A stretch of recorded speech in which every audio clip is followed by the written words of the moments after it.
Merhaba sevgili izleyenler. Kıbrıs'ın Sesi TV 2020 ekranlarında Diyalog Medya Grubu Genel Yayın Yönetmeni Sayın Reşat Akar'la birlikte Gündem Özel programında sizlerle birlikteyiz. Evet, yeni bir haftaya başlıyoruz. Hemen bugünün konularını kısaca sizlere aktarayım. İlk konumuz hükümet krizi olacak. Ulusal Birlik Partisi meclis grubu sabah saatlerinde toplandı ama karar alınamadı. Hükümeti hangi milletvekilinin kuracağı çarşamba günü toplanacak parti meclisi karar verecek. Diğer taraftan ülke hükümetsiz ama hem suçlarda hem kazalarda ürkütücü bir artış var. Hafta sonu yine çok sayıda kaza meydana geldi. Hafta sonu diğer bilindik bir manzarada sınır kapılarındaydı. Aşırı yoğunluk yaşandı. Son olarak uyuşturucu konusunu ele alacağız. Zira dikkat çeken bir gelişme Atina İstanbul Ercan üzerinden valizle içinde getirilen 11 kilo uyuşturucu var. Hepsi ve daha fazlasıyla tabii ki sizlerle birlikteyiz. Sizlerin de yorumlarını, sorularını bekliyoruz. Evet, Reşat Bey merhaba. Merhabalar Funda Hanım. Herkese hayırlı haftalar dileyerek başlayalım. Evet, yeni bir haftadayız ve bugün tabii kamu kesiminde artık çalışma saatleri yaz mesaisine göre ayarlandı. Ülke yani korkunç bir durumda, ekonomi batmış, hükümet yok. Fakat bu hükümetsiz ortamda Kuzey Kıbrıs Türk Cumhuriyeti'ni yönetenler düşmüş olsa da tatili ihmal etmiyorlar. Yaz tatili uygulaması başladı. Adı üzerinde yaz tatili. Yaza girdik mi? Henüz girmedik. Özellikle akşamları oldukça serin bir hava var. Bahçelerde oturmakta zorlanıyoruz. Ceketsiz üşüyoruz. Dolayısıyla yaz geldiği zaman başlat bu yazı. Ama maalesef bunda bile siyasi çıkar hedefledikleri belli. Ama ben bir açıdan memnunum. Çünkü zaten birçok dairede, bir iki daire hariç ezici bir çoğunluğunda zaten hiç iş yapılmıyor. Hiç iş yok. Dolayısıyla hiç gelmeseler de olur, bari klima harcamalarından devlet kurtulur. Çünkü geçtiğimiz hafta açıklamıştık, 7,5 milyon Türk lirası bir ayda elektrik parası ödüyor Maliye Bakanlığı devlet kurumları için. Hiç olmazsa bunu 2,5'a düşürseler, 5 milyonu da maaşlarını ödemedikleri hademeleri öderler veya eksik kalan yerleri öderler veya tabelaları tamir ederler. Bahsetmiştik sizlere, geçen hafta gösterdik. Yollarda trafik ikaz işaretleri, ne bileyim yol işaretlerini gösteren tabelalar kırık dökük. Hatta bugün de bir vatandaşımız gönderdi. İskele Long Beach civarında bu tabelayı az önce gönderdi bana. Kıştan beri böyledir diyor ve bu yolu kullanan yetkililer var diyor.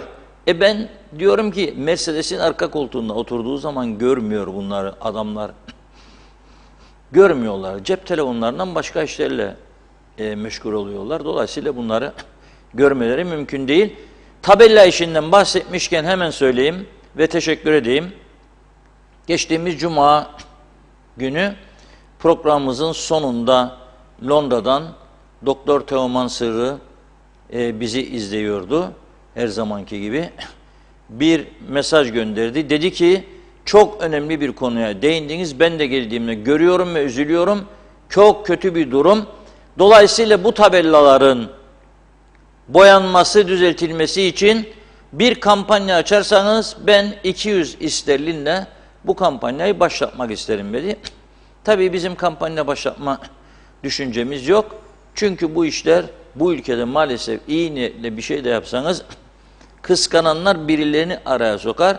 Sizin moralinizi bozmaya çalışır. Durup durduğunuz yerde iyilik yapayım derken bir de kötülük görürsünüz. Onun için ben o pandemi sürecindeki Kıbrıs tarihinde benzeri görülmemiş o kampanyayla noktaladım bu işi. Meraklısı varsa birisi buyursun yapsın.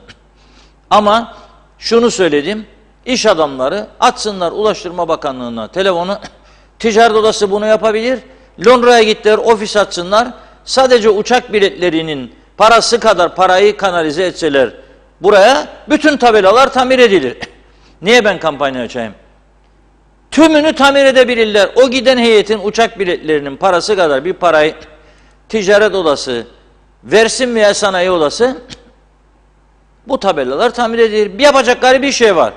Yazacaklar bir mektup Karayolları Dairesi'ne veya doğrudan Ulaştırma Bakanlığı'na. Siz yapamadığınız için biz bunu yapmak istiyoruz. Bize kaç tane yenilenmesi gereken tabela var? Bölge isimleriyle birlikte bildiriniz ve bir yetki veriniz. Biz bunları bir hafta içinde, 15 gün içinde tümünü yenileyelim. Artık bunları yapmak zorundayız. Çünkü görüyoruz hükümet yok. Kurulacak olan hükümet de var olacak ama olmayacak. Yani belli, gidişat belli.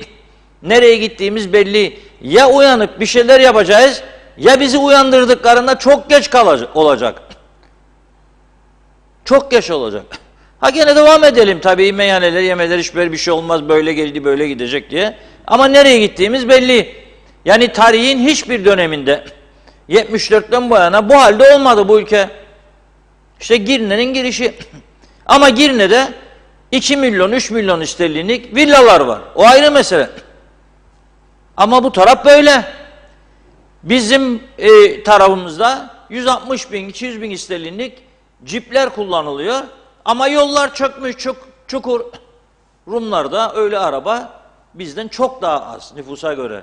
Ama onlarda yollar çok mükemmel. Arada çok fark var. Neyse bugün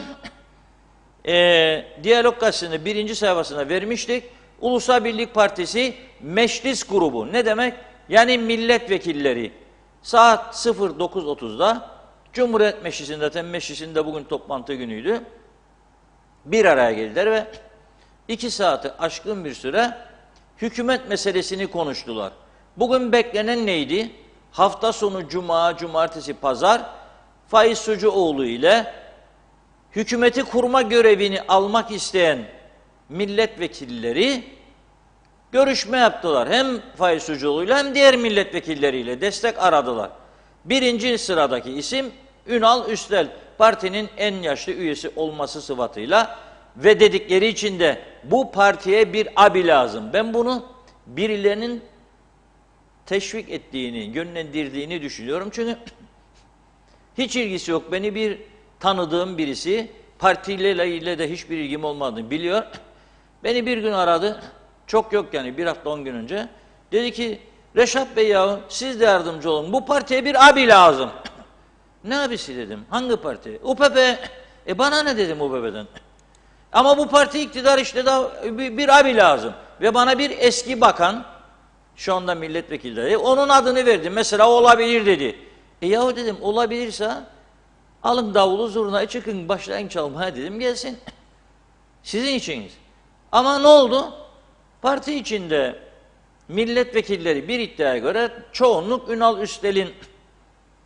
Parti başkanı ne oluyor bu durumda? Enteresan durum bu. Parti başkanının yavaş yavaş kendisi dışında bir milletvekilinin hükümeti kurmakla görevlendirilmesine sıcak baktığı söyleniyor. Ama bu arada da Faiz Bey hiç acele etmiyor hükümetin kurulması konusunda. Memleket hükümetsiz düşmüş bir hükümet var. İcraat yapamıyor.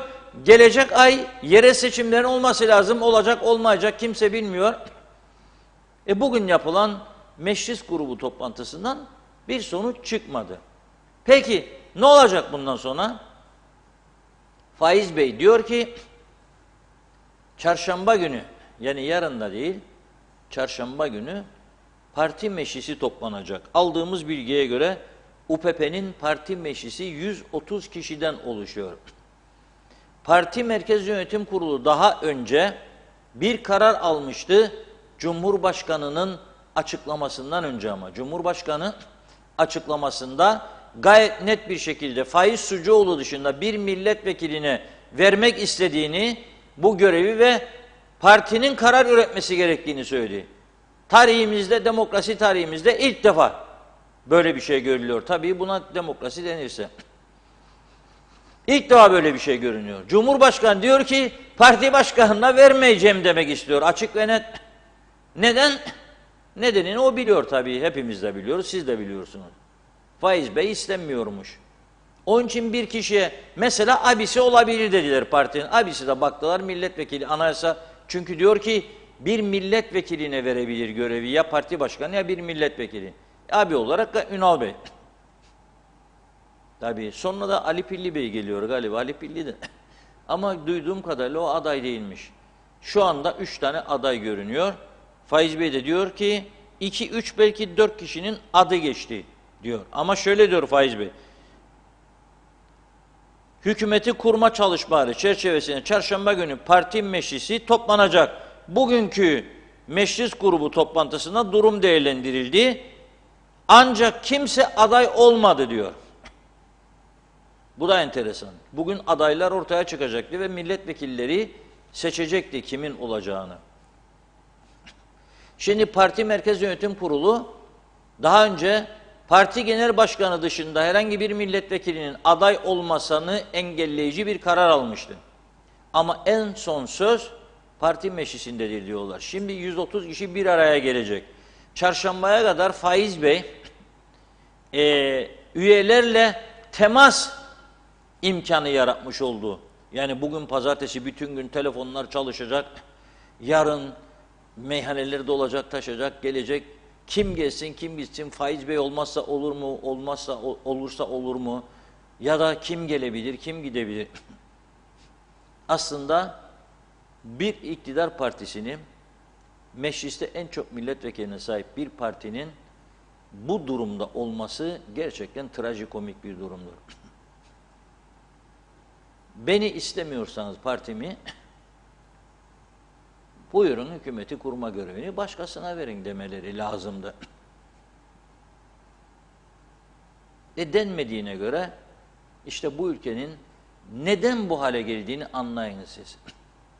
Bu ülkenin bu hale gelmesinin yegane sebebi siyasetçilerin dik durmamasıdır. Siyasetçilerin demokrasi kurallarını menfaate göre, gelişmelere göre uygulamasıdır. Öyle yaparsak da olur, böyle yaparsak mı olur? İşte bugün bırakırsak yarın şu olur, bu olur falan. Neticede bu ülke kesinlikle hayır etmez. Etmedi ve etmeyecekler. Bundan sonrası daha ciddi sıkıntıdır bu ülkenin, bellidir yani. Şu anda da işler nasıl yürüyor? Kendiliğinden. İmza istemeyen her şey, yani bakanlardan imza istemeyen bütün konular kendiliğinden gittiği gibi gidiyor. Bu arada da onlar hükümet meselesiyle uğraştıkları için mesela bir bayram sürecinde, bayram sonrasında, hafta sonları gidip bir Ercan Havaalanı denetlenemiyor. Tuvaletlerine pislikten giremiyoruz diyor yolcular. Onların umuru değil. En önemli teknik cihazı çalışmıyor. Onların umurunda değil. Onlar iktidar yürüyüşü, iktidar için gidiyoruz. İktidar yürüyüşü. İktidar da olamıyorsunuz. 59 günde bir hükümet çöktü, 5 günde ikincisi çöktü. Şimdi bundan sonraki süreçte ne olacak? Yani herhangi bir milletvekili, Ünal Üstel, Hasan Taçoy veya Nazım Çavuşoğlu adı geçiyor. Herhangi biri olsa kaç gün gidecek bu hükümet? Kabine kurulacak, bakan olamayanlar gene zırt gidecek, vermeyecek. Bu görünen bir durum. Ha seçim olsun erken, ona da vatandaş karşı. Daha yeni çıktık seçimden, yorulduk. Ne değişecek sonra? Önemli olan siz bu seçim sistemini bir an önce tüm partiler aranızda anlaşarak değiştiriyor musunuz, değiştirmiyor musunuz? Önemli olan budur. Ya başkanlık sistemi bellidir. 2 tane seçenek var. Ya başkanlık sistemine geçiş ya da mevcut sistem olacaksa milletvekillerine bakanlık yolunun kapanacağı bir yeni uygulama. Kapatın o yolu, bakın göresiniz. 30 milletvekili mecliste görev yapsın, 50'ye de gerek yok. 5 kişilikle bakanlar kurulu, bu iş tamam. O olmazsa, bu da olmazsa bu şekilde kilitlenmiş bir durum ortaya çıkar ve bu memleket en ufak sorununu bile halledemez.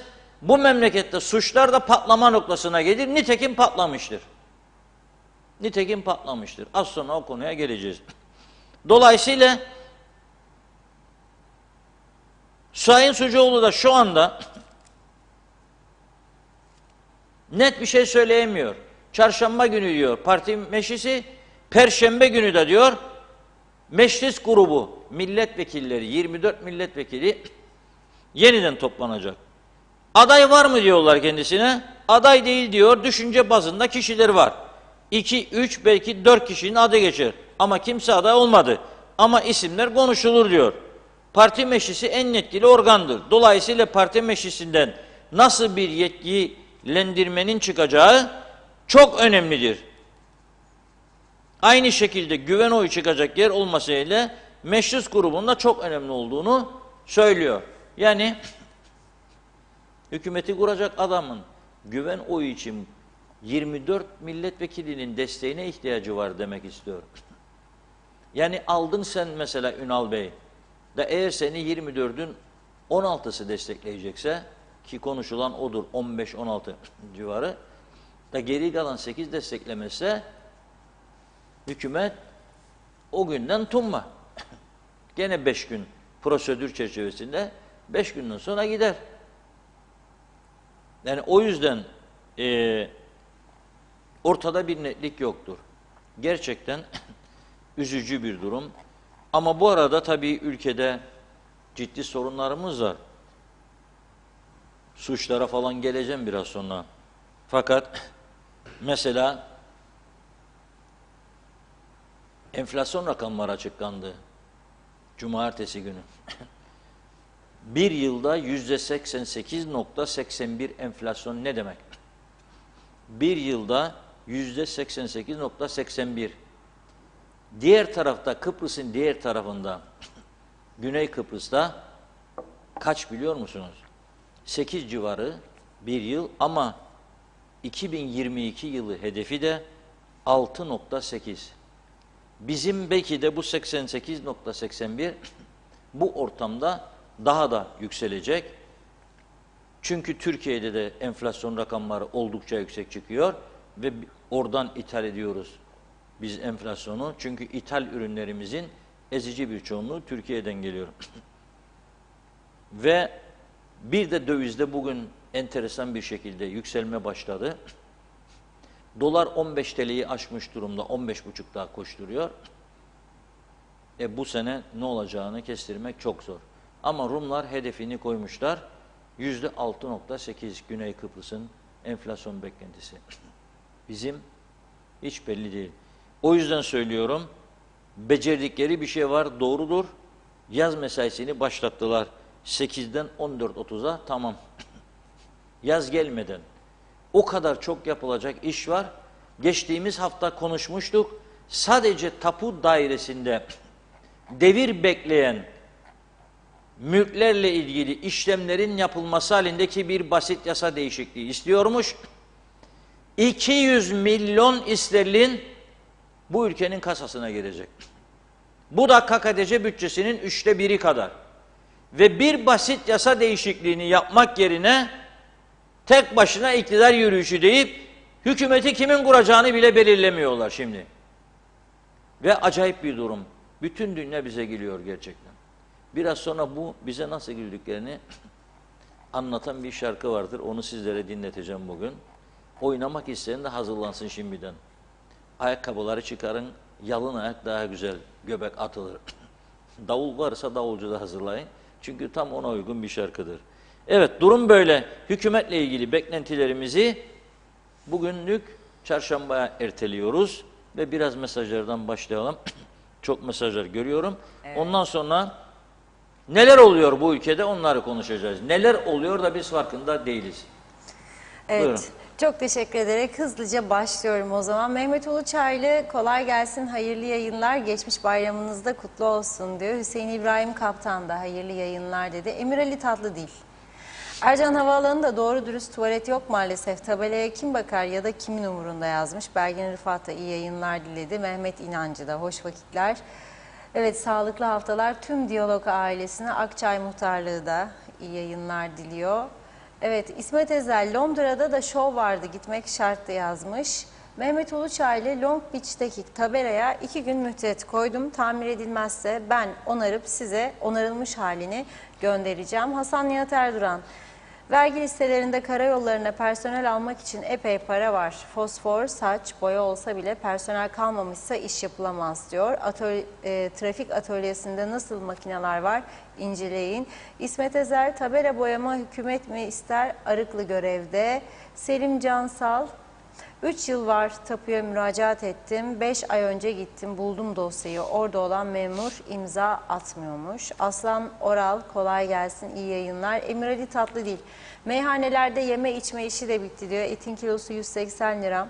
1 kilo domates 40 lira. 1 kilo yoğurt 70 lira. Nasıl yiyip içecek herkes? Ulus Barani Reşat Bey, Avrupa'nın bir şehri olan Atina'daki uyuşturucunun oradan direkt Avrupa'nın başka bir ülkesine gönderilmeyip İstanbul üzerinden Kuzey Kıbrıs'a ve oradan Rum kesimine gönderilmesi mantıklı mı demiş.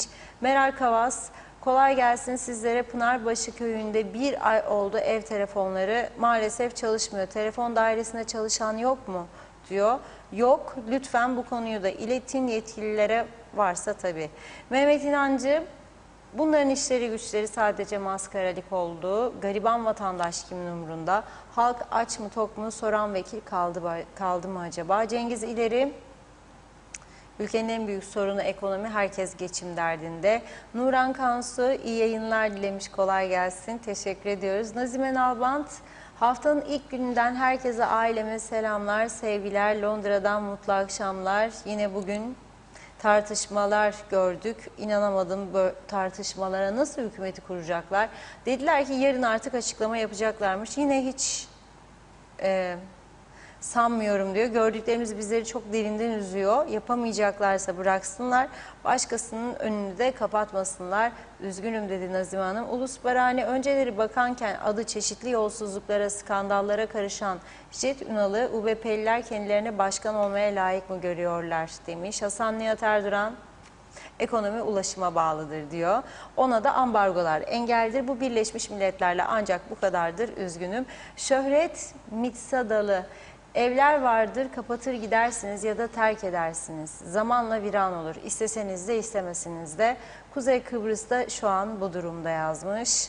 Ercan Kızılkaya, bugün Güzelyurt Elektrik Dairesi'ne gittim Nisan ayı faturasını ödemek için. Vezne'deki memura yakıt değişim ücretinin gelen faturamdan düşün dedim. Bana oradaki memur bize bu konuyla ilgili bilgi gelmedi dedi. Yani Bakanlar Kurulu açıklama yapıyor, yakıt değişim farkı alınmayacak. Elektrik kurumu işlem yapmıyor. Birçok vatandaş elektrik faturasını ödemeden ayrıldı. Vatandaş gitsin gelsin, ne umurları. İsmail Gürakansel, Reşat Bey, bu partide abiler çok. Ne yani, Faiz Bey abi değil de nedir? Çoğu milletvekilinin abisidir. Kurultaydan çıkan abinin dışında aday çıkmaz. Bir defa etik değil. Faiz Bey piyangodan çıkmadı ve atanmış da değil, seçilmiştir diyor. Mustafa Ünlü de kurulacak hükümet ama Kemal Sunal'ın dediği, emmim iyi bilir hükümeti kurulacak. Yasa çıkarsa emmiye danışılacak.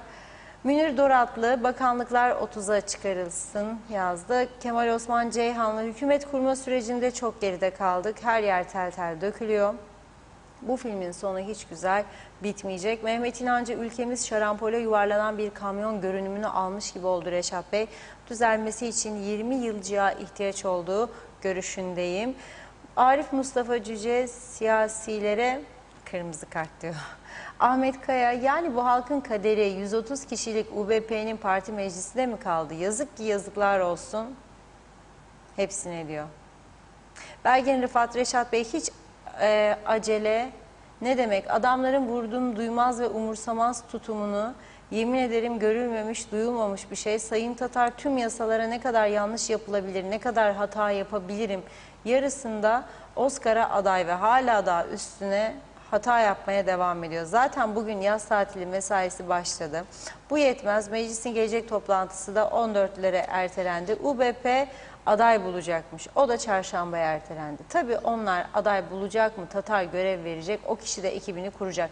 Yani halkın en az bir ayı daha gitti. Yılmaz Senşen, yazıklar olsun diyor o da. Ulusal Mickey Mouse Partisi oldu bunlar. Şehitlerimizin kemikleri sızlar beceriksizlerin yüzünden demiş. Ali Dere seven bir laf vardır, bir taşla iki kuş vurmak diye.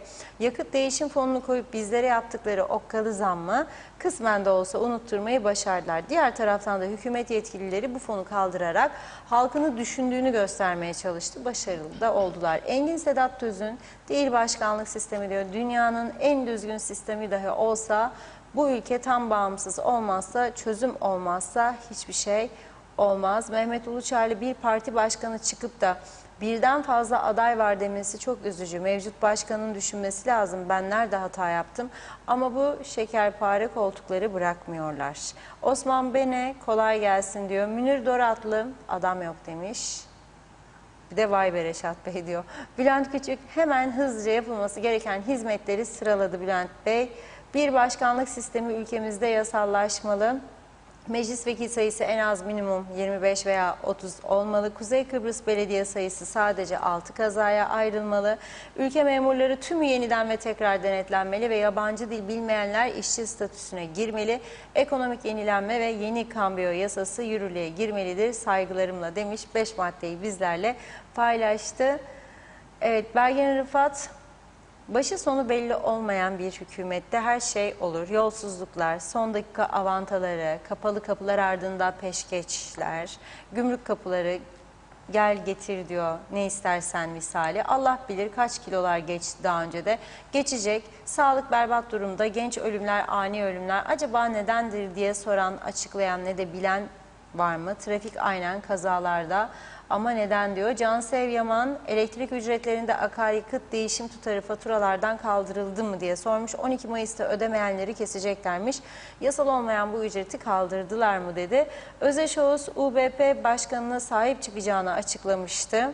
Sözünde durmazsa Sucuoğlu kliniğe diyor. Cihan Taşçı iyi yayınlar dilerim yazmış. Doğan Falyalı iş zora girdi. Döviz yükselişte. Yeni zamlar yolda. Nasıl olacak bu işler? Açlık kapıya dayandı. Yalnız yemek işi halledilirken onu da unutmak gerekecek. Eve bulgur koyun etle olmasa bile kuyruk yağıyla olur. Aç kalınmaz ya demiş. Nazime Nalbant, niye bir türlü paylaşamıyorlar diyor. Neyi?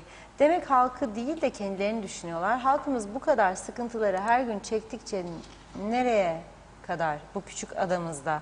Bu işin içinden çıkamıyorlar. Her gün mecliste toplanırlar, yine hiçbir karara varamıyorlar. Böyle olunca da hükümeti kuramayacaklar yine ama kime olacak olan? Vatandaş olacak. Bu zararları yapmayın. Bir an önce inşallah her şey yoluna girmesini dilerim saygılarımla dedi. Bir iki mesaj okuyup ara vereyim. Ali Dere seven, bu kadar hata yapılması imkansızdır. Aynı hatalarda devam edilmesi de bir tesadüf değildir. Birileri senaryoyu yazıyor, bizimkiler de oynuyor. Hepsinin de tek hedefi var, kaosun devamlı olması. Olsun ki Rum'un benimsediği federasyon modeline mecbur kalalım. Zeka Uçer Londra'dan selamlarını yolladı. İyi yayınlar diliyor bize. Cihan Taşçı, evet ben boşandım, yurttaşlığım askıya alındı. Bir yıldır olmayan hükümette Bakanlar Kurulu'na askıya alınan dosyamı sokmaya çalışıyorum. 2 çocuğum var benim. Burada kim yardımcı olacak bana? Kimse ilgilenmiyor demiş. Özkan Bişmiş de diyor ki memleket battı artık kimse kurtaramaz. Evet Ahmet Bey diyeyim. Memuruna söz geçiremeyen hükümetten hiç kimse fayda olmaz. Yaz mesaisini kaldıramayan bir hükümet değildir. Bugün saat 1'de gittim kaymakamlık kapandı dedi. Son mesajı Emine Özatilla'dan okuyayım ara vermeden önce. İyi yayınlar diliyor. İnşallah yeni hafta güzel geçer hayırlısıyla. Geçmiş bayramınız da kutlu olsun demiş. Evet Allah Reşat Bey Allah bunların topunu tüketsin. Bunlar koltuk peşinde kim oturacak? Ben şimdi geldim marketten patates 26 lira. Yazıklar olsun diyor. Halk bunların umurunda değil. İyi yayınlar. İyi ki varsınız demiş. Emre Coşkun da ben böyle hükümetin gelmişini de geçmişini de anlayamadım diyor. Anlayan varsa da bana anlatsın demiş. Evet devam edeceğiz. Sözü şimdi Reşat Bey'e bırakayım. Buyurun. Evet çok teşekkür ediyoruz mesajlar için. Tabii biz bu ülkede birçok trajikomik olayla karşılaştık geçmişte de ama bu kadarını görmedik. Yani parti içerisinde öyle dönemler oldu ki bazı adaylara gizli şahıslar tarafından kimler olduğu sonradan ortaya çıktı ama resmen açıklanmadı. Mektup gönderilerek tehdit edilip adaylıktan çekilmeleri sağlandı. Mesela işte kimisine banka hesaplarını açıklamamızı ister misin? Kimisine işte bir çapkınlık şeyin vardı, onun aydınlanmasını ister misin? Kimisine işte bilmem şu akrabana şu torpili yaptın, bunun açıklanmasını ister misin? Diye Kıbrıslılar kendi kendine bunu yaptı. En fazla da UPP içinde oldu bunlar yıllarca. Bütün UPP'liler bilir. Geçmişini gelmişini bu partinin bilenler biliyor bunu. Ben onun için söylüyorum. Böyle ahbap çavuş ilişkisiyle sen 130 kişi parti meclisi, MYK bilmem ne, ondan sonra köy köy kasaba kasaba gezip delegeler, melegeler, yemeler, içmeler, ondan sonra bu insanlara karşı sen suç işlerine tedbir alamazsın kardeşim. Sen bu ülkeyi düzlüğe çıkaracak hiçbir karar alamazsın. Almaya kalktığın anda o taviz verdiğin çevrelerden baskı gelecektir gümbür gümbür. Nitekim geliyordu. Nitekim geliyordu. Ben bu ülkede ticaretin desteklenmesini, yatırımların desteklenmesini elbette isterim. Ve en çok isteyen insanlardan biriyim. İlk 10 kişiden biri olduğumu düşünüyorum. Ama yatırımların desteklenmesi başka bir şey. Ama sen gidip de işi gücü bırakıp lahmacun fırınının kurdelesini kesmek başka bir şeydir. Güzellik salonunun kurdelesi kesmek başka bir şeydir. Bu ne demektir? Benim yapacak hiçbir işim yok demektir. Ama öte taraftan hafta sonu gene metan patladı. Lokmacı patladı. Beyarmudu patladı. Korkunç bir trafik. İnsanlar gelip buraya para akıtıyor. Sen bunun tedbirini alamıyorsun. İnsan biraz mahcup olur bizim bu konuşmalarımızdan, bu yaptıklarımızdan, bu yayınlardan, bu görüntülerden biraz mahcup olmaz mı insan ya? Niye olmuyorlar? Niye tedbir almıyorlar? Ama ben burada sadece suçu onlarda bulmuyorum. Esnafta da buluyorum. Esnaf Sanatkarlar Örgütü barikat açtırsın diye lokmacıyı aylarca eylem üstüne eylem yapan bir örgüttür. Ama onlar da siyasi parti güdümünde hareket ediyorlar. Parti yürü derse yürüyor, yürüme derse yürümüyor. Ses çıkarılmazsa oturuyorlar yerine. Niye kımıldamıyorsunuz? Ticaret odası size söylüyorum. Niye kımıldamıyorsunuz? Londra'da ticaret odasının ofisini açtınız. Güzel, hayırlı uğurlu olsun. Ama memleketinizde, kendi memleketinizde bizim tarafımıza, bizim esnafımıza, bizim iş yapmelerimize para akıtmaya gelen insanları göremiyorsunuz siz de. Ne yapacak? Bildiri yayınladık. Hayır kardeşim. Oraya gidip 40 gün 40 gece gerekirse eylem yapacaksınız. Bir hafta gümrükten mal çekmeyeceksiniz bakalım ne olur. Hadi çekmeyin bir hafta mal gümrükten bakalım. Ama cesaret yok. Herkes birbirinin sırtını okşamakla mükellef ya bu ülkede. O yüzden bu hale geldik. Ticaret odası, sanayi odası, esnaf sanatkarlar, inşaat, mişat, müsiyat. Neredesiniz siz ya? Sembolik göstermelik kuruluşlar oldunuz tümünüz. Nerede? Bir sendikanın gösterdiği cesareti siz gösteremiyorsunuz. Ve bu ülkeyi teslim ettiniz bu şekilde beceriksiz siyasetçilere. Yazıklar olsun size. Sonra ağlamak yoktur ama. Ha belki kendinizi kurtaracaksınız. Üst düzeyde 5-10 kişi. Hazırdır bavullar, uçaklar ama yazık. Bu ülkede kalacak olan akrabalarınız var. Mezarda büyükleriniz var. Yazık, günahtır. Hiç kimseden ses çıkmıyor. Ya gidin bir hafta sonu görün bu rezaleti ya. Yazlık yüzme havuzu villalarınızdan uzak kalın, 2 saat gidin. Bir eylem koyun ortaya. Daha büyük tehlike var sırada. Ama önce Faiz Bey'i dinleyelim. Faiz Bey'in sesinden dinlemek bir başkadır. Tarihe not düşmek açısından bu yaşanan trajikomik gelişmeleri sesli vermemizde fayda vardır diye düşünüyorum. Tarihe not düşmek için sadece benim konuşmamla değil. Onlar ne söyledi? Kayıtlara girsin. Zaten yaptığımız toplantı bir şekilde bir beyin jimnastiği, yani nasıl olacak, nasıl adaylar kimlerdir veya nasıl hazırlanacaklar o yöndeydi. O çerçeve içerisinde arkadaşları dinledik ve muhtemelen çarşamba günü parti meclisimizi çağırıp, zaten en üst organ parti meclisidir. Parti meclisimiz tabii ki demokratik bir süreç. Parti meclisimizde bu konu enine boyuna tartışılıp yetkilendirilip ondan sonra hemen belki aynı gün, belki ertesi gün karar verilecek. Yani şu anda kendileri açıklamadıktan sonra benim burada bir şey söylemem doğru olmaz. Aday değil de düşünce bazında arkadaşlar var ama o dediğim gibi herhalde bu 1-2 gün içerisinde tam anlamıyla netleşir. 2-3 olabilir yani, öyle bir düşünce var. 2-3 belki 4 bilmiyorum ama 2-3 şeklinde bir söylenti var. Fakat ben adayım şeklinde değil de çalışmalara bakıyorlar. Yapalım, nasıl yapalım şeklinde çalışıyorlar. Bakalım, göreceğiz. Yani çarşamba günü parti meclisinde tabii nasıl bir yetkilendirme olacak, nasıl bir şey olacak. Parti meclisi biliyorsunuz partimizin en üst kuruludur. Dolayısıyla oradan çıkacak olan karar esasında önemli. Tabii ki grup çok çok önemli. Çünkü güven oyunu verecek olan gruptur.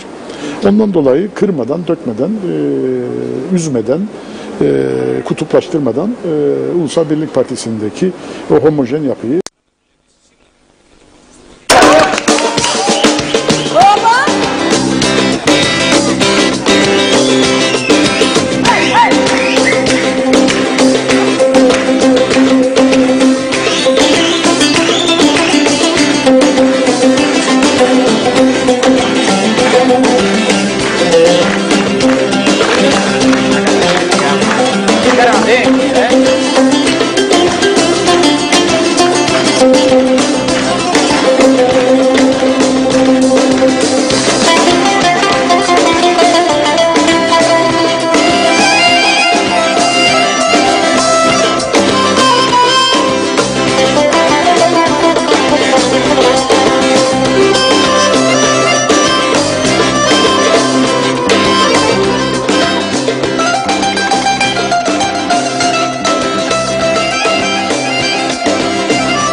Kalenin bedelleri yar yar yar yandım. Kalenin bedelleri yar yar yar yandım. Koy verin gidenleri şinalay yavrum şinalay. Koy verin gidenleri şinalay yavrum şinalay. Si kokoreps kuplimu, na se dona se caro. Si kokoreps kuplimu, na se dona se caro. Çifte deli Türkiye, şinalay yavrum şinalay. Çifte deli Türkiye, şinalay yavrum şinalay. Oban nanay nanay, şinalay yavrum şinalay. Oban nanay nanay, şinalay yavrum şinalay. Çifte deli Türkiye, şinalay yavrum şinalay. Çifte deli.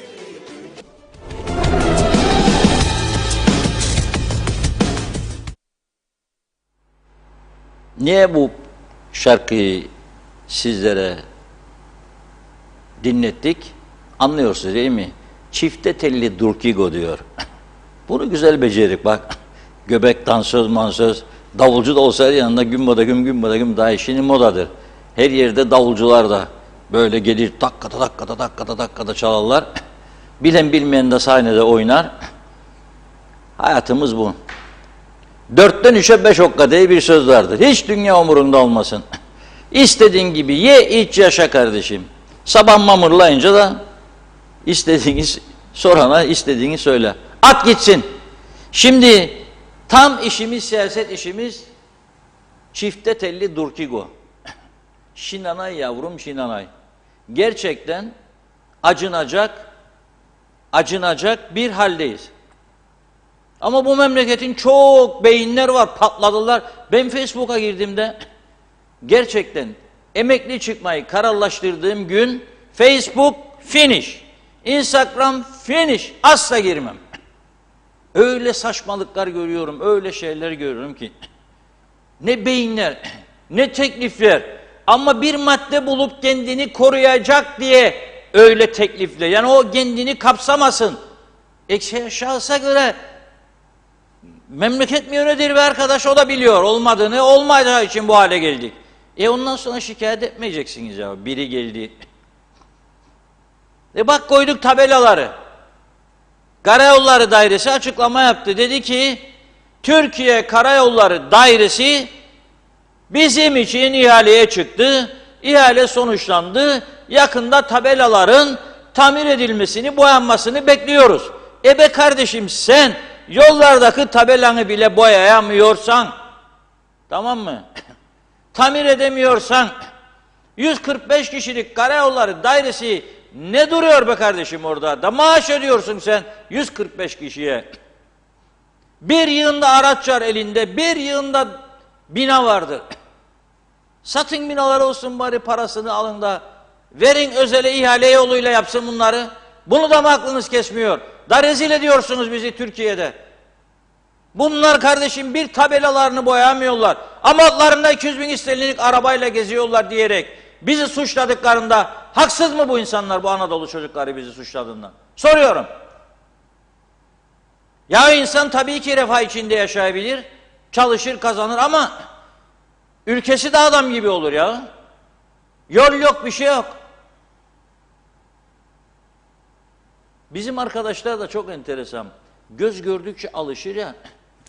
Mesela burun kokuya alışınca duymazmış. Dışarıdan biri eve geldiğinde, mesela moleya pişirdiniz, 2 gündür siz pişirdiniz diye moleyanın bir haftada kokusu çıkmaz evden. Hele Hollanda'daki çocuk, evde oturanlar vardır. Ben gittim birkaç arkadaşın evine. Dedim bir koku var. Kış gelir. Moleya yaptıydık diyor. Ne zaman? Bir hafta evvel. Pencereleri de açamıyorlar çünkü hava soğuk.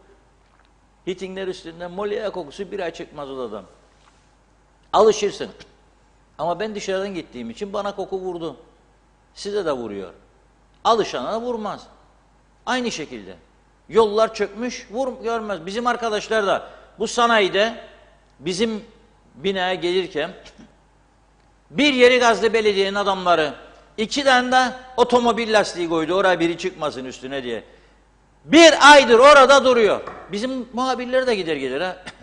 Yani bir tanesi çeksin da getirsin, desin ki bakın böyle böyle 1 aydır duruyor. Ben her gün görüyorum. Beklerler, ben söyleyeyim. Gidin de çekin oraya diye. Aynı yolu kullanıyoruz. 1 ay ya adam kazmış küçük bir yer. 2 metre 3 metre kare çapında. Koymuş otomobil lastiklerini, gitmiş oraya. Ben senin kulaklarını çeke çeke sündürmez miyim ya? Sen sadece bekleyeceksin, ay sonu geldiğinde maaş alacak mıyım, almayacak mıyım?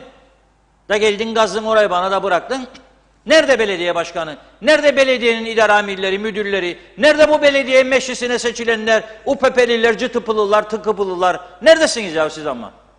Terk ettiniz memleketi, sonra ne olacak bu memleket? Ne yapalım bu memleket? İşte bilmem ne oluyor Türkiye. Hadi ya işinize. Siz yaptınız bu memleketi böyle, biz yaptık bu memleketi böyle. Hepimiz suçluyuz. Gazdığın yeri 1 aydır gelip kapatmıyorsun be kardeşim sen. Ve kimse sana hesap sormuyor. Kimsin sen? Niye kazdın orayı? Niye kapatmıyorsun be sen 1 aydır orayı? Ve kimse hesap sormuyor. Herkes memnun hayatından. Sonra ne yapacak? Bitti, göç yollarına düştük. Çocuklar gidecek, göç edecek. Sen de edeceksin. Yahut da balyozun altında kalacaksın bir süre sonra. Yapsınlar bir kamuoyu araştırması 1 ay sonra. Bu düzen altında yaşamak isteyen kaç kişi bulacağız bakalım. Bir defa yaşamak istemem diyenlerin sınıfında ilk sıradayım ben. İstemem mi kardeşim? Beni bu düzen yönetecekse, bu Lefkoşa Türk Belediyesi dediğim veya Mausa Türk Belediyesi veya Girne Türk Belediyesi yorgacız yönetsin diye isterim. Öyle oy kullanacağım. Ama sensin sebebi, sen beni bu hale düşürdün. Kimse kimsenin ne iş yaptığının farkında değildir. Denetim yok, bir şey yok, bakan yok. Adam ihale alır, yolları boyayacakmış. Ne zaman? 20 Temmuz geleceğinde veya 15 Kasım. Bakın iyi dinleyin. Adam boyar yolu, alır parayı, gider. 10 gün sonra yerdeki boyalar silinir. Sulu boya çekmiş sanki. Ama kimse hesap sormaz. Ya sen ne boyasıyla boyadın bu yolu? Ayırıyorsun şeritleri, meritleri. Siyah, beyaz, kırmızı, mırmızı. Nasıl oldu da silindi 10 gün sonra? Gel bakalım buraya.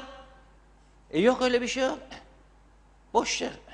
Çünkü ihaleyi verdikleri arkadaşlar çevre. Sev beni, seveyim seni. Öp beni, öpeyim seni. Sonra herkes şikayetçi. Yapmayın ya. Allah aşkına. Bakın bu ekonomik örgütlere de söylüyorum. Bu ülkenin bugünkü çökmüş halinden siyasiler kadar siz de sorumlusunuz. Siz de sorumlusunuz. Akaryakıt ürünlerine bugünün parasıyla 1 lira zam yapıldığında hükümet düşürdünüz bu ülkede geçmişte ticaret odası. Ama şimdi son yıllarda bütün örgütler siyasetle iç içe girdiği için kimsenin kılını oynattığı yok. Bütün örgütler her biri bir siyasi partinin güdümündeki bir kurum oldu. Adı var kendi yok. Adı var kendi yok. Yazık. Görün bu ülkenin durumunu. Ha bazılarınızın işleri iyi gider. Bir de bazılarına bu tür ortamlar da iyi gelir. Hiç denetimin olmaması daha da iyi gelebilir. Ama yaşadığınız ülkeye bakın. Ne kadar güvendesiniz? Ne kadar güvende? Cumartesi gece 23.30, 23.30 belki daha sonra muhabirimiz arıyor diyor. Girne'de diyor bir kaza var. Gidelim mi? Eskisi gibi bolluk yok artık. Araba, benzin falan. Git dedik, ciddiyse git. Gitti, bilgi alsın falan, bırak kalsın ertesi güne. Haber. 21 yaşındaki genç sürücü içiyor, basıyor gaza, kaybediyor. 21 yaşında daha sakalı yeni terlemeye başlamış. Yanında da 22 yaşında. İkisi de yoğun bakımda. Ama en büyük tehlike sözde okuma adı altında gelip ama %90'ının bir yerlerde çalıştığı Afrikalı insanlar. Ne içtiklerini anlamak da mümkün değil. Polis sadece balonu veriyor, alkol testi yapıyor. Uyuşturucu testi yapacak cihazları, teknolojisi yok KKTC polisin. Bakınız bu arkadaş bugün Diyalog Gazetesi'nin 1. sayfasında da var. Aşırı derecede alkol. İnanılmaz derecede. Sabah 3 civarı. 3.30. Lefkoşa'da. Gidiyor önce park halindeki kamyona vuruyor. Ezip eleyiyor kamyonu. Ondan sonra da trafik levhasına çarparak baş aşağı dönüyor araba. Yanmaya başlıyor. İtfaiye geliyor sabahın o saatlerinde. Masrafı düşünün siz devletin, polis, itfaiye, ambulans. Ama uyuşturucu kontrolü yapamıyorlar kendisine. Yo oralarda birileri yürümüş olsaydı o saatlerde. Kimin umurunda? Girne'de oldu geçen hafta. Karı koca yürüyor kaldırımda, geniş kaldırımda. Gitti vurdu adam. Nerede o adam şimdi? Serbest. 2 sene sonra yargılanacak. Mevcut yasaya göre. Bakalım ne olacak? En fazla 7 yıldır ama bugüne kadar kimseye 7 yıl verilmedi. 6 yıl da verilmedi. 3,5 yıl, 4 yıl hafifletici nedenleri koyuyor. Siz mecliste yemin ettiniz bize, and içtiniz. Ülkeyi kalkındıracaksınız diye. Niye bu yasaları değiştirmiyorsunuz hala da? Niye?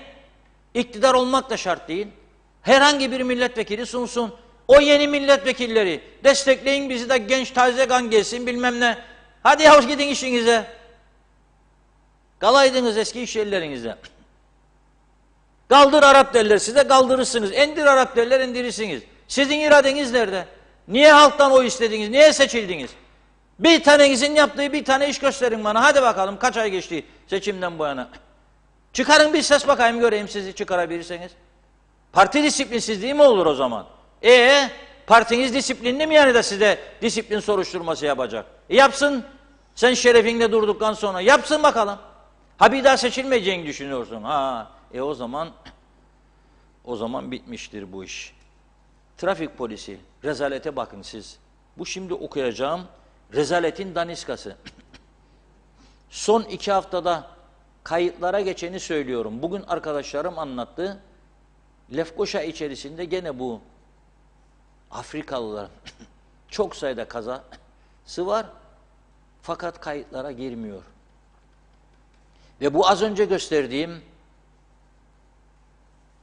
Afrikalının Ehliyeti de yok. Ehliyetsiz adam bu ülkede nasıl araba kullanır? Siz söyleyin. Çünkü denetimler yetersiz. Polis yetersiz. Ve bu yetersizliğe rağmen ara sıra yaptığında polis bakın neler çıkarıyor ortaya. Şimdi söyleyeceğim rakamları duyduktan sonra eğer bizi izleyen insanların içerisinde bir kişi ben bu ülkede can güvenli olduğunu düşünüyorum diyorsa pardon. Ama bizik suçlu gene. Yani bunların hepsi yabancı değildir okuyacaklarım. 25 Nisan 8 Mayıs tarihleri arasında 153 tane kayda giren ağır kazalar giriyor kayda. Çarptım kendine, vurdum da kanadı kırıldı, arkadan çarptım, yandan çarptım. Yoktur onlar. 2 kişi hayatını kaybetmiş 2 haftada. 72 kişi de yaralanmış. Bu yaralıların çoğu ömür boyu rahatsızlık çekecek insanlardır. Yapılan trafik kontrollerinde de diyor, süratli araç ilk sırada ama kazalarda da bu kayda giren 153 kazanın 46 tanesinde sürat, 36 tanesi dikkatsiz sürüş. Nedir? Cep telefonuna yazışıyla konuşur, araba zikzak çizer. Öyle arabalar görüyorum ben Lefkoşa Girne yolunda. Yolun ortasından gidiyor. Yani ne sağdan ne soldan. Soldan geçmeye çalışırsın sola kayar. Sağdan geçmeye çalışırsın sağa kayar. Birinin kendine gidip dikleşmesini bekliyor kavga çıkarmak için. Olmaz ya. Adına devlet dediğiniz bu yönetim şekli buysa yazıklar olsun. Ama en mühimine geleceğim. Tabii 4,5 milyon da hasar olmuş ha. 2 haftada. Bir ayda aynı durum olursa 10 milyon. Siz para bulamıyorsunuz. 100 bin, 200 bin lira tabelaların tamamını boyayarsınız. Geçen gün söyledim. 10 bin lira tabelalar boyanabilir. 10 bin lira. 100 tabela 1 milyon. Ona para yok. Ama trafik kazalarının yol açtığı hasar miktarı 2 haftada 4,5 milyon. 46 kişi süratli, 36 kişi dikkatsiz, kavşakta durmayan 27, yakın takip 22. Gelelim bu süre zarfında. Ülke genelinde trafik kontrolü yapmış polis. Bugün açıkladılar. 9.917 aracı kontrol etmiş. 9.917. Kaç tanesi suç işlemiş olabilir? İngiltere'de yaşayanlar, bizi izleyenler soruyorum size. Avustralya'da yaşayanlar, Kanada'da yaşayanlar, Finlandiya'dan bizi izliyorlar, yazıyor her gün Cemal sağ olsun. Soruyorum size. 9.917 aracı İngiliz polisi kontrol etti. Kaç tane suç işleyen çıkabilir sizce? Hadi bir rakam verin bana. 2, 3, 4, 5, en fazla 6. Sıkıysa işlesin bakalım. Ruhsatsız, sigortasız, ehliyetsiz, MOT'siz yani araç muayenesiz. Ne olur bakalım. 9.917 araçtan 3.054'ü, 3'te 1 her 3 araçtan biri suç işliyor. Bu nedir bilir misiniz? İşte abiler mabiler gelecek, hükümet krizi, sen kurduydun kuramadıydın, sen aldıydın sulatı almadıydın, yapmayacaktın, edecektin, verdiğin sözü tutmadın, ben sendikayla gece imza attın, o biri yapmayacaktın, o biri bilmem ne ama sen de abiye o mu falan filan. Birbirimize sahte numaralarla, gerekçelerle memleket yöneliyoruz. İşin özü budur. Böyle memlekette bu olur işte. Böyle başa demişler, böyle tıraş. Bu nasıl durdurulabilir? 1, ciddi yönetim gelir memlekete. 2, o ciddi yönetim yasaları düzeltir. 3, bu suça meyilli kişilere devletin gücünü gösterir. Devletin gücünü gösterir. Yap İngiltere'de yaptığın gibi, al altından arabayı, Sabah götür mahkemeye. Hadi bakalım gel buraya. Süratli araba da gidip insanları vurup canıyla oynayacaksın ha. Gir 2 sene 5 sene içeriye göreyim seni. Adam da öldürürsen ömür boyu. Ama yok. Burada da gene bakınız 3054 araçtan 745 tanesi sürat. Yahu tabakhaneye yetişiyor arkadaşlar. Basacak, yahu basacak, gösterecek. Ben buyum. Tanımazlar seni yahu. Çoğunuzun araba zaten siyah film kaplı. Nereden bileceğim ben içinde? Yaşa be Mustafa, uçuyorsun arabayla diyeceğim sana. Alkışlayacağım zaten. Yok. Psikolojiler iyi değil insanların. En güvendiğiniz insanlar psikolojik açıdan hastadır bu ülkede ve tedaviye de gitmezler. Hastalık vardır ya, ben biliyorum. En güvendiğin insanlarda hastalık vardır. Herkeste bir problem vardır. Ama kimse kabul etmez gitsin, tedavi olsun. Tabii tedavi edenlerde de sorun olabilir. Gücenmesinler. Duyuyorum, en basit yöntem ver ilacı git. Al Xanax'ı git, al bilmem neyi git. Yok. Öyle değildir bu işler. Al Xanax'ı da git. Da fark etme dünya. Ne olursa olsun. Yazık. Üzücü ama ben bir şey yapamam. Üzücü ama ben bir şey yapamam. Halbuki bu dönemde devlet bütün gücünü, bu pandemiden çıktık. Ekonomik çöküşler var. İflaslar var. İnsanların psikolojisini düzeltme yönünde tedbirler almak zorundaydı. Ve bu tür olayları önleyici tedbirler almak zorundaydı. Biz neyle uğraşıyoruz? Bununla. Evet yahu bir şekilde bu Kıbrıs meselesi bitecek. Ama yani teslim olacaksak da bu şekilde can korkusuyla yaşayarak değil. Yolda yürürken adam kaldırımda gidip karısıyla vuracak kendisine ve serbest bırakılacak ya. Ve adam komada yatıyor hala da. Ayaklar kırık, kaburgalar kırık. Hayati tehlikesi devam ediyor. Bu kadar basit mi bu iş? Kimse de konuşmuyor bunlar ama. Hiçbir siyasetin gündeminde yok. Yazık ya. Gerçekten yazık.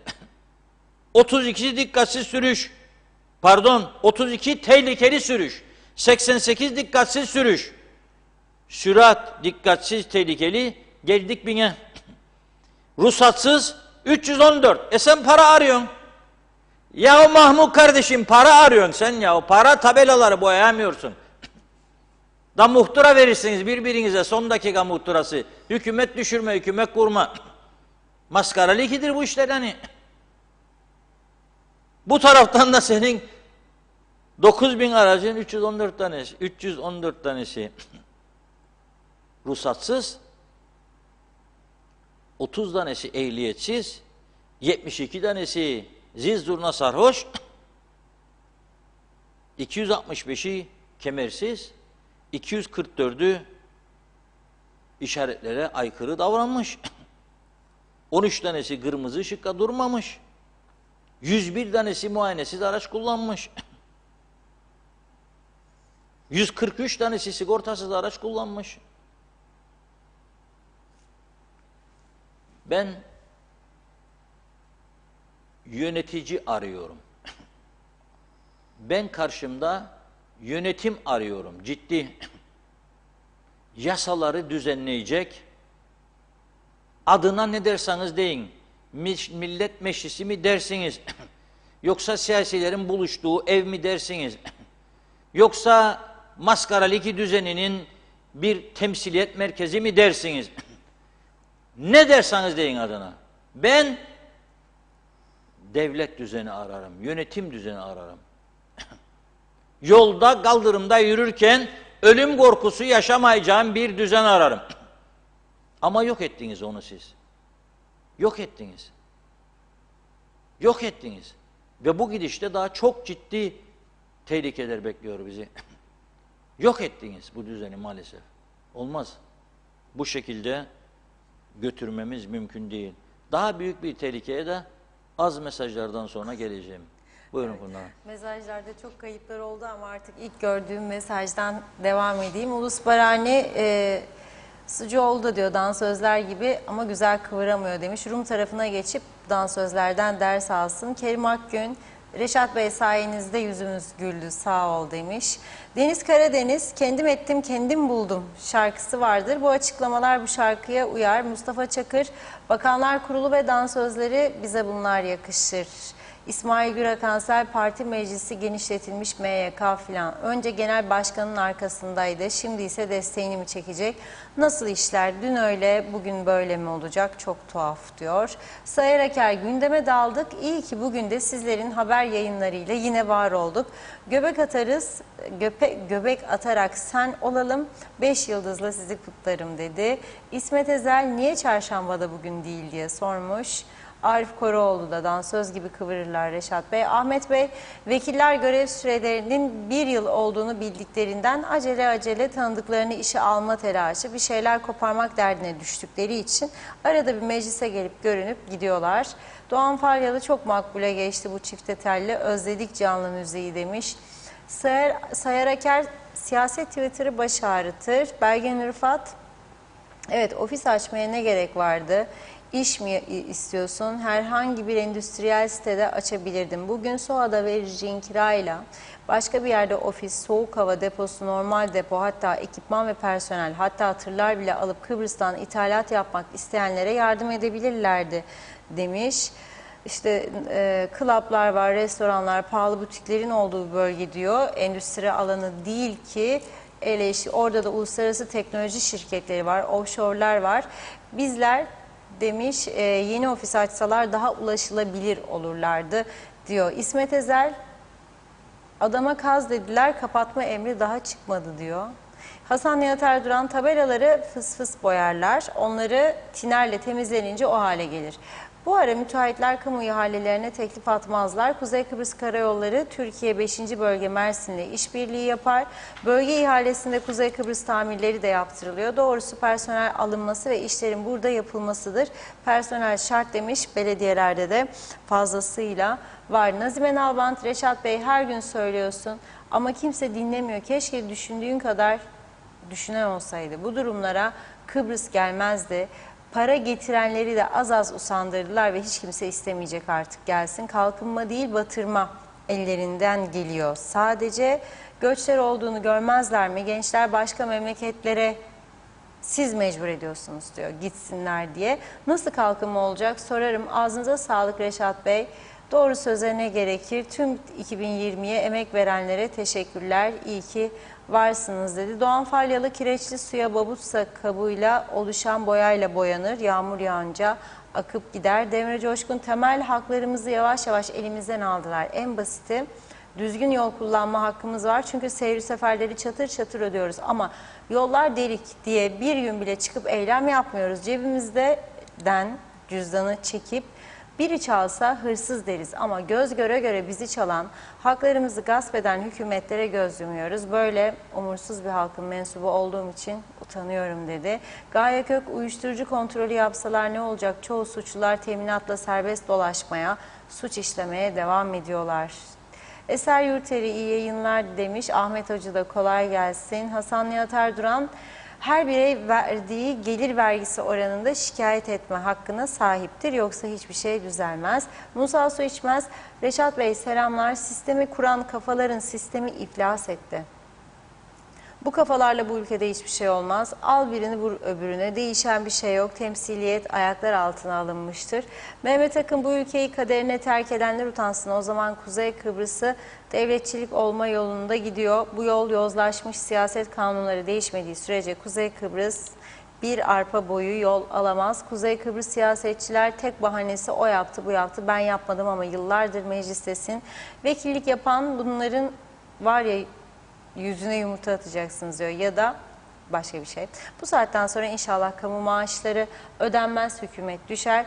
Biraz da vekiller, bakanlar, bakmayanlar mağdur olsun. Hükümet olmaması bu durumda olmasından daha iyidir. Aylardır boş yere maaş almazlar. En azından iyi yayınlar diledi. Vedat Özkan, herkese iyi akşamlar. Hiçbir siyasetçi anayasayı değiştirmeyi istemiyor. Seçim sistemini değiştirmeyi istemiyor. Vekil sayısı, bürokrat sayısını indirmeyi istemiyor. Batık 28 belediyeyi de 6'ya indirmek istemiyor. Genelde hep aynı kişiler vekil ve bakan. Radikal kararlar alınmazsa istikrar olmaz. Siyasetçilere hükümetçilik oyunu oynamaya devam ederler dedi. İsmini vermek istemeyen bir izleyicimiz de diyor ki Manisa Karayolları Dairesi'nde bir kameraman gönderin, tavla turnuvası yapılıyor. Evet, Musa su içmez. Patates 23 lira olan bir ülkede söylenecek bir söz bulamıyorum yazmış. Eda Bilgin Selaksoy, iyi yayınlar, şikayetçiyim. Az önce 4 damacana su getirdim. 5 lira zam geldi, 20 lira oldu. Evet, 4 çarpı 20. Bu zam furyası bitmedi gitti. Artık su idaresi de mi yapacağız? Özkan Teksu, zaten bunların disiplin diye bir gayeleri yok. Öyle görmüşler. Aynısını buradan da devam ediyorlar. Vedat Özkan, ülkeyi para yönetir. Hükümetler ekonomiye doğru yön verir. Siyasiler bunu biliyor fakat işlerine gelmiyor.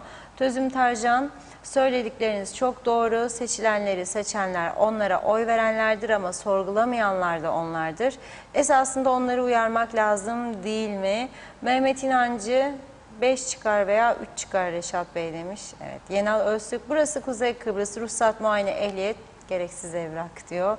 İsmet Sencer, harikasınız. Yunus Gildir, iyi yayınlar diledi. Yenal Öztürk, isteyen 250 promil alkolle alır sürer, isterse kanaviri çeker demiş. Yine sürer. Ali Dere Seven, Reşat Bey siz de söylediniz. Şu an referandum yapılsa yorgancısı isteyecek diye çözemedim. Dikkat ederseniz ben bu konuyu devamlı gündeme getiriyorum. Amaçları budur. Görünen o ki federasyon altında Kuzey Kıbrıs'ı Rum'a verecekler. Bunu da halka yaptıracaklar. Kimse sorumluluk almasın. Hasan Nihat Erdoğan tutuksuz kefaletli yargılanır. Hüküm neyse ceza alır. Davası görülür yani. Vedat Alagöz, evet Reşat Bey çok güzel konulara değiniyorsun.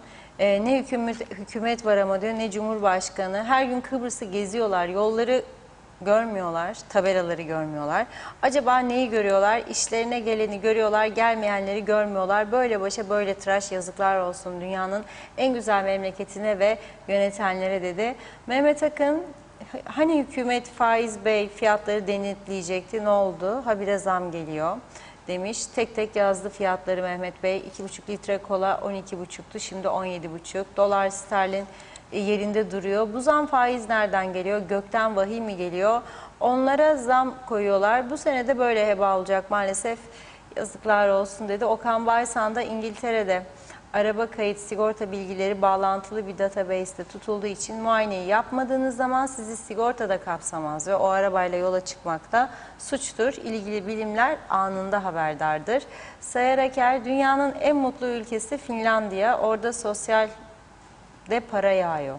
Selçuk Özenli, Reşat Bey bir ayda ehliyet verirlerse böyle kazalar olur. Ercan uyuşturucu giriş merkezi olmuş. Bu ne rahatlık diyor. Hemen bir iki mesaj okuyup ara verelim. Tolgay Kurtoğlu hayırlı yayınlar dedi. İlham Akal, Reşat Bey bazı sigorta şirketleri sigortasız kaza yapan araca gayri yasal geriye dönük sigorta çıkarıyorlar. Mehmet İnancı, her konudaki söylemleriniz için imzamı altına atarken trafik konusunda da kocaman imzamı atıyorum Reşat Bey dedi. Çok doğru hepsi diyor. Evet, Ali Dere Seven, öneri yapmaktan vazgeçelim. Bunlar nedense değişmeyecek. Çünkü amaçları başka. Tek amaçları var. Bizleri Rum'a yeme yapmak.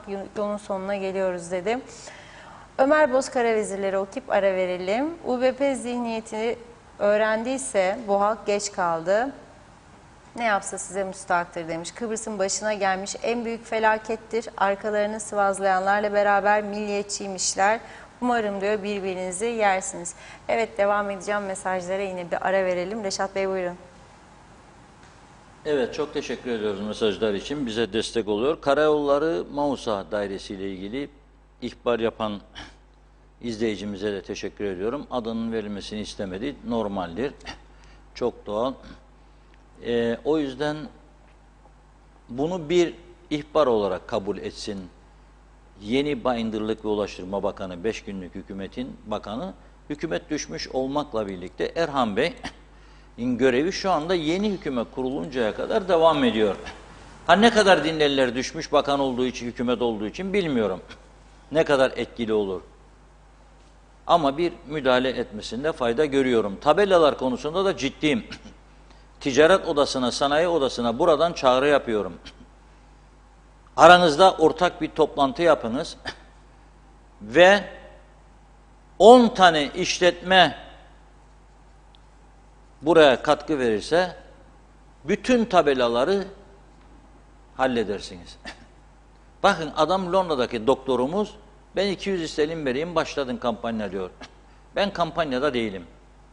Siz örgüt olarak davet edin Ulaştırma Bakanı'nda oraya, Karayolları Müdürü'nde.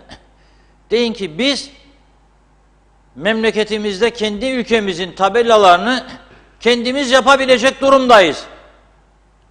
Bunu da Allah razı olsun ana vatandan da verdi bize. Yapmayın ya bunu. Ondan sonra şikayet etmeye hakkınız olmaz, müdahale ediliyor diye. Bakkal dükkanın üstündeki tabela kırılırsa veya boyaları dökülürse kendi tabelasını kendi boyar. Devlet de yolların tabelaları dökülürse kendi o tabelaları yeniler. Ama bir ehliyet yenilemesi, bakın ben kendimden biliyorum. Bir ehliyet yenilemesi 2 haftadır hala hazır değil. 1 ay geçmesi lazım demişler en az. Niye? Öyledir bu işler demişler. Öyle mi? Bir ehliyet yenilemesi 1 ay. Para alıyorsun sen ve bu paraları maaş ödemeye kullanıyorsun. Sen bu paraları maaş ödemeye kullanıyorsun. Benim yollarımın yapımına değil, ruhsat paraları da öyle. Halbuki o ruhsat paraları yol yapımı için kullanılmalı. Trafik ikazları için kullanılmalı. Ve iki önemli konu daha. Bakınız çok önemli. Bir, ehliyetler. Arkadaş sizin karşınıza rüşvetle ehliyet verildiğine ilişkin ciddi veriler çıktı mı? Çıktı. İşten durdurdunuz mu? Durdurdunuz. Ne oldu yargı süreci? Ne oldu yargı süreci? Ve siz orayı ne kadar denetliyorsunuz şu anda? Ne kadar? 2, bu kiralık araçlar. Bu kiralık araçlarda çok şeyler dönüyor. Çok şeyler. Bütün Afrikalı öğrenciler nereden buluyorlar parayı? Hep ezici bir çoğunluğu. Kiralık araç. Nereden? Neler oluyor? Yok mu ya bunu denetleyecek bir mekanizma? Yok mu? Biraz da yani oy gelmeyeceğini düşündüğünüz işlere girmiyorsunuz. Oy gelecekse varsınız. Onlar da şimdi zaten iş yapamıyorsunuz. Verdiğiniz sözleri tutamıyorsunuz. Hükümet yoktur diyorsunuz. Maliye para vermez diyorsunuz. Demek ki artık silkinip kendine gelme zamanıdır. Düzlüğe çıkmak için artık doğru, dürüst, ciddi icraat yapma zamanıdır. Yapamıyorsanız da izlenecek yol bellidir. Biz bu siyasete girerken böyle olacağını düşünmemiştik deyip gideceksiniz eski işinizin başına, doktorsanız kliniğinize, avukatsanız yazıhanenize, eğitimciysanız eğitim kurumunuza, okulunuza. Yok böyle bir şey. Ve cumartesi günün en önemli olaylarından birisi, en önemli.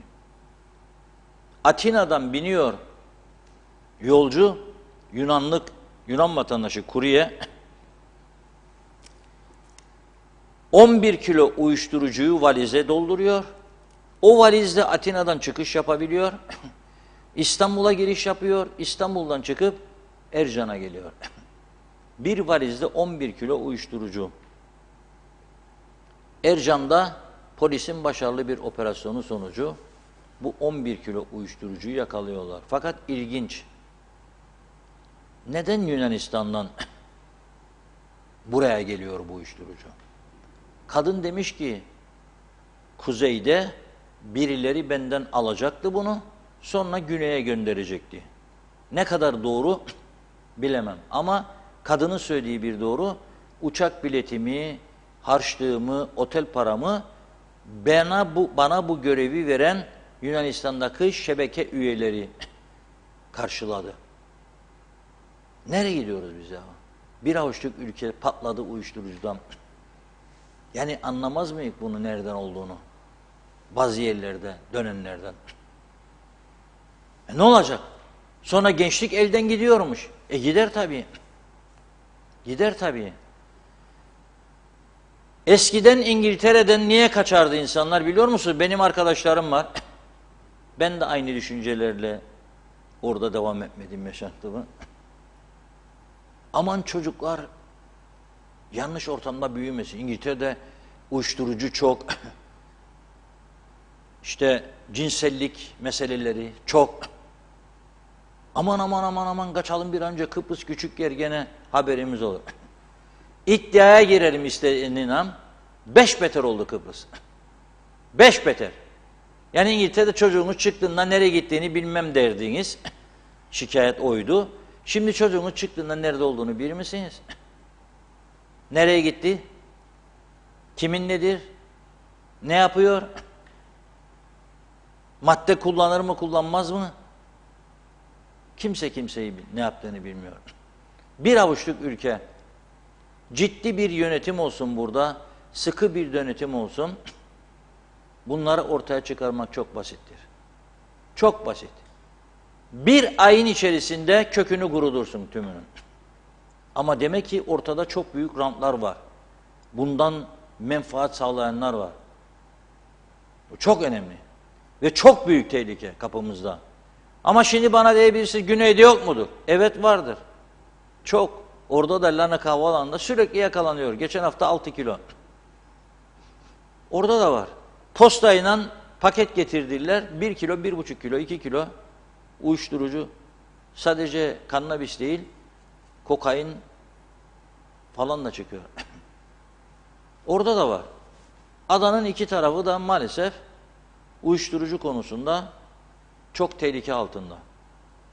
Bunu önleyici tedbirlere başvurmak lazım. Ve iki tarafın bu konuda ciddi işbirliği yapması lazım. Çok ciddi işbirliği yapması lazım.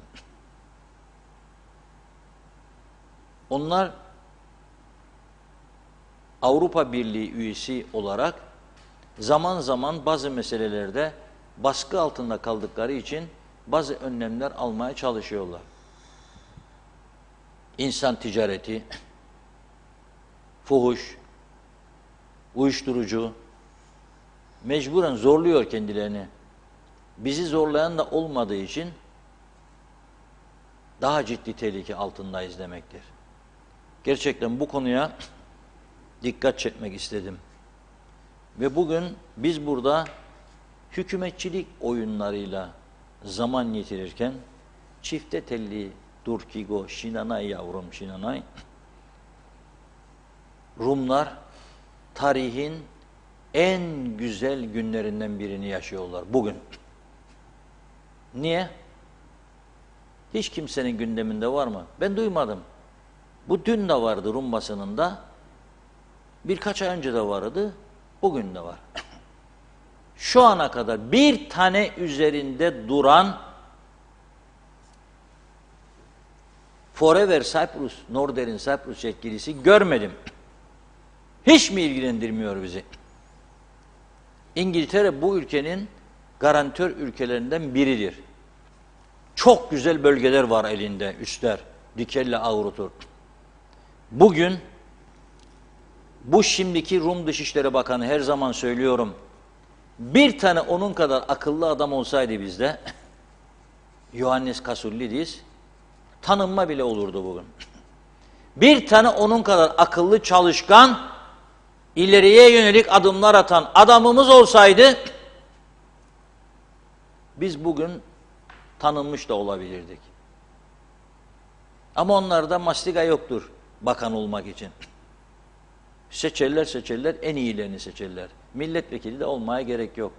Bu adam kendi isteğiyle son bir önceki hükümette Anastasiades döneminde ben dedi istemem dedi. Christodoulidis gençtir, onu bakan yapın dedi. Ben hayatımın son bölümünü ailemle geçireceğim dedi. Olmadı ama. Baktılar, gördüler ki işler iyi gitmez. Christodoulidis'i istifa ettirdi. Kasouliadis'i geri getirdi. Göreve geldiğinin ilk ayında resmi davet aldı Amerika Birleşik Devletleri'nden. Şimdi silah ambargosunu kaldırıyor. Hiç gündemimizde yok. 40 yıl sonra Amerika Birleşik Devletleri silah ambargosunu kaldırıyor ve buna verdiler müjdeyi ve diyor ki 10-12 ay içinde kalkacak diyor. Amerikan silahları artık Güney Kıbrıs'ta. Ne diyor bizim taraftakiler? Bakan kim olacakmış başbakan? Abi kardeş, damat gelin güveyi falan. Ne olacak ya, olsa ne olacak? Hepiniz bakan olsanız, bakmayan olsanız ne olacak? Ne olacak? Ve bugünkü konu yine bu Gasulidis 2014 yılında 15 Ocak 2014 İngiltere Dışişleri Bakanı'yla bir anlaşma yapmış. William Hook o zaman. William Hook tamam demiş, bir anlaşma imzalayalım. İngiliz üst bölgelerinde bazı kısıtlı askeri alanlar hariç tüm bölgeleri imara açtılar. Rum müteahhitler bayram yapıyor. Bakın görüntüler var. Biraz gösterin ben konuşurken. Bu üst bölgeleridir. Ve ben bugün bu konuyu araştırırken bu açılması olası yerlerde inşaat villa projelerini gördüm. Adamlar projeyi harita üstünde satıyorlar. Bugün artık anlaşma Rum Cumhurbaşkanlığı Sarayı'nda resmen yürürlüğe girmiş oldu. Bugün orada el sıkıştılar ve Anastasiadis şöyle diyor. Üst bölgelerinin askeri olmayan kesimlerinde inkişaf anlaşması tarihi bir anlaşmadır diyor. Buralarda diyor yaşayanlar, bu bölgede mülk sahibi olanlar açısından tarihi bir olaydır diyor. Egemen askeri üst bölgelerinin askeri olmayan inkişaf anlaşması 16 Mayıs itibariyle tam olarak yürürlüğe girecek diyor. Bugün anlaşmayı teyit ettiler, el sıkıştılar, töreni yaptılar, 16'sına girecek diyor. Bu anlaşma diyor, Güney Kıbrıs ile, tabii onlar Kıbrıs Cumhuriyeti'dir, bizik Güney Kıbrıs diyen, İngiltere arasındaki diyor, mükemmel ilişkilerin bir kanıtıdır diyor. Mükemmel ilişkilerin. Biz burada ne diyoruz? İki eşit egemen, hani onunla, onun sarayında yapıyor öteki garantör bu anlaşmayı. Biz de burada seyrediyoruz. Kim başbakan olacak? Evet, Emir Ali Bey dedi, meyhaneler eskisi gibi değil, doğrudur. Domatesi adam dün pazarda bile 33 liraydı, bugün 40'mış diyor. 40 lira, badades 25 lira olursa açık pazarda bile, tabii nasıl meyhanecilik yapılacak? Vatandaşlar da nasıl gidecek? Birini bulursanız, otlanasınız, ki vardır öyleleri, fedakar, cesur insanlar, ısmarlarlar size, o geceyi geçirirsiniz. Ama cepten oynayın bakalım, kolay mı? Gitmek. Çok zor. Artık eski durum yok. Eski bolluk yok. Olan gidecek, yiyecek, içecek, afiyet olsun. Ama eski bolluk yok. Ha ben bunu siyasiler için söyledim. Onlar bulur para ya. Onların mekanları var. Örgüt yerleri var. Taşkınköy örgütü, bilmem ne örgütü. Yaparlar bir şey bulurlar. Gaziköy örgütü. İskele örgütü. Yaparlar. Harcayabildiğini harcar. Orada. Viskiler çıkar bagajlardan gelir. Her bölgenin abileri vardır mutlaka. Unutmayın. Her bölgenin abileri vardır. Bir şeyler yaparlar. Evet Unlu Hanım, son mesajları okuyalım. Hemen hızlıca. Deniz Karadeniz'de kalmıştım. Elimizi taşın altına koymak, parti yetkili kurulları, parti kurultayları, kapı kapı hükümet görüşmeleri, yolun yolumuzdur, yürü abi, boş boş diyor konuşmalar, halk bıktı usandı. Siyaset ve siyasetçi kelimesini bile dinlemek istemiyoruz. Salih Muğlalı, trafikte bu kadar sigortasız, ehliyetsiz, seyir sefersiz varsa demek polis de işini yapıyor demiş. Hasan Ertem, iyi yayınlar. Yumurtanın tanesi 3 liraya geliyormuş. Doğru mu diye soruyor. İsmet Ezel, aracın muayenesi sigortası var. Kullananın muayenesi sigortası yok. Ferda Küçülmez, dün Cengiz Topel anıtına gittim. Gitmez olaydım. İnsanlığımdan utandım. Her taraf kuru ot, çöpler yerlerde, yazıklar olsun dedim. Demre Coşkun, zamlar ve birçok haksızlıklarla halkı aç bıraktılar ki çalışmaktan eylem yapmaya bile fırsat bulunamasın. Aç bırak, bırak itaat etsin misali. İsmail Gürekansel, patatesin ana vatanı diyor Peru'dur. Patates Peru'dan ithal mi edilir? Fiyat 22 lira. Patates bey diyeceğiz. Salim Mullalı, kim kimi suçluyor anlayamadım. Polis işini yapamaz, memur işini yapamaz, müdür işe gelmez. Başıboş bir düzen ancak bu kadar olabilir. Kimsenin kimseyi şikayet etmeye hakkı yok demiş. Hasan Nihat Erduran, sendikalar eylem yapacak makam ararmış. Ambargocu Birleşmiş Milletler orada bekler. Tolgay Kurtoğlu, Reşat abim gemi battı Karpaz açıklarında. Belgin Rıfat, bugün mecliste utanç verici bir sahne vardı. Ayrıklı diyor, 2 bayan vekile hakaret etti ve Sayın Zorlu törede hiç müdahale etmedi. Ben o hanımefendilerin yerinde olsam derhal polise gidip hakarete uğradığımı şikayet ederdim. Bunlar yapılmadığı için diyor. Arıklı vara yoğa kahve ağzıyla hakaretlerini sürdürüyor. Birileri lütfen bu şahsa müdahale etsin. Yeliz Su da aynı konuyla ilgili yazmış. Erhan Bey demeyin, önce bir kadınla nasıl konuşacağını öğrensin.